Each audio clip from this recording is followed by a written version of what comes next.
होश उड़ा कर लोगों के और खुद तुम मौज उड़ाते हो।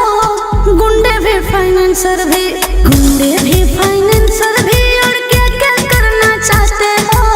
गुंडे भी फाइनेंसर भी रहते वकील के केसवा हम खुदे से लड़ियोगे।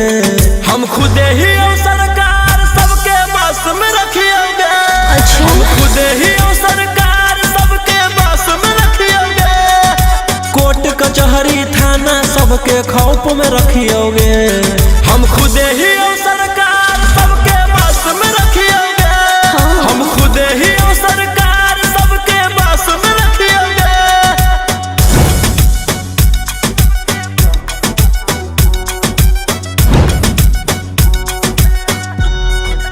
Vicky Vox.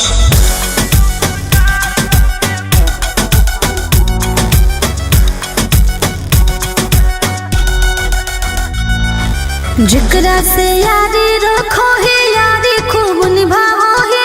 सीधे तोरा कॉल लगो व्हाट्सएप कॉल उठाओ ही।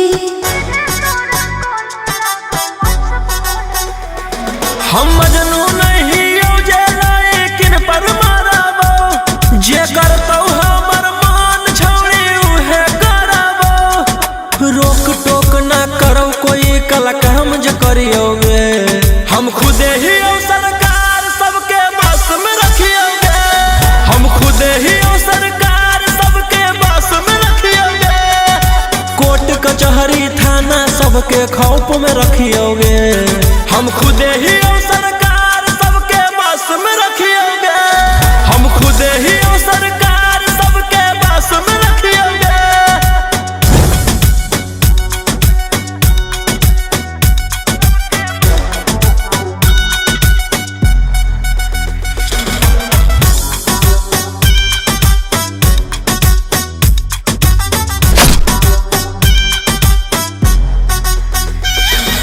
खुदे करो ही मैटर और खुदे ले ही सलाहट रे। तोरे करो सपोर्ट सभे रहला पे गलत रे।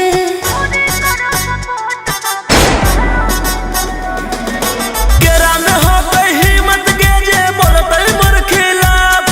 नमवे हमर सुन के सबके रोआ जाए काप। राजा रौशन रोहिया मारे में नहीं चुकियोगे। हम खुदे ही और सरकार सबके बस में रखियोगे। हम खुदे ही और सरकार सबके बस में रखियोगे। कोर्ट कचहरी थाना सबके खौफ में रखियोगे। हम खुदे ही और सरकार